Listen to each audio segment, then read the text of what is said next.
আপনারা জানেন বাংলাদেশ ইসলামী আন্দোলন থেকে আমাকে মনোনয়ন দেওয়া হয়েছে। আমরা সমঝোতা ভিত্তিতে আমরা নির্বাচন করব, যাকে দেয় তার নির্বাচনে আমরা করব। প্রিয় বন্ধুরা, আমি আমার বক্তব্য দীর্ঘায়িত করব না।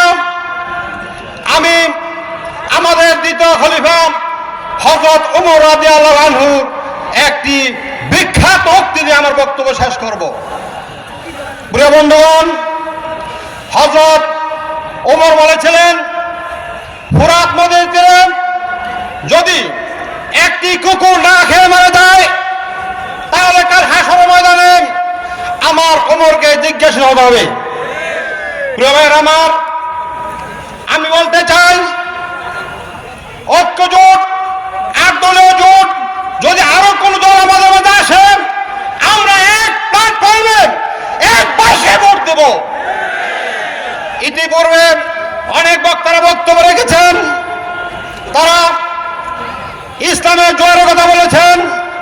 আমরা যদি আজকে আমরা মুনাফিকি না করি, আল্লাহকে হাজির নাজির বলেন, আজকে পাহাড়ের ময়দান থেকে এই ঘোষণা দিতে চাই, ইসলাম ক্ষমতা আসবে, ইসলামী ক্ষমতা আসবে।